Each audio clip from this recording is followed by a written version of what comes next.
NDPS case तीक्ष्ण नजर रखापी जो आमर आईआईसी भंजनगर काली पेट्रोलिंग टीम पठे से गत काली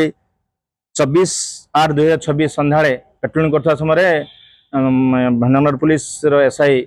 आमर समीर सेठी और स्टाफ माने पेट्रोलिंग करता समय गोटे पल्सर मोटरसाइकेल आसला सन्देह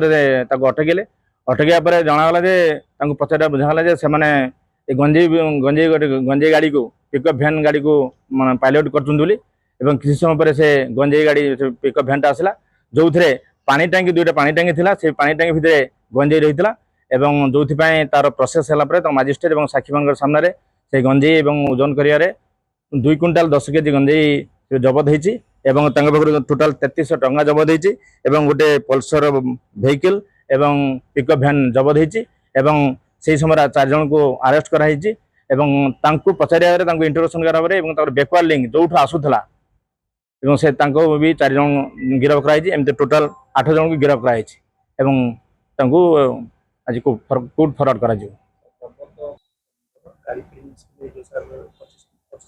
जबतर गंजेर मूल्य प्राय 15 लाख और गाड़ी गाड़ी सह टोटाल 25 लाख टंका आसूला से इंटरस्टेट लिंक रोचे प्राय इंटरस्टेट लिंक सब गुड़ा को अप्रेहेंशन करा हाँ लिंक मास्टरमाइंड बेकवार लिंक धराई तार फरवर्ड लिंक जहाँ अच्छी माने इन्वेस्टिगेशन चली धरा निश्चित रूपे कहीं भी जापर या भर कौन अच्छी तथापि जहाँ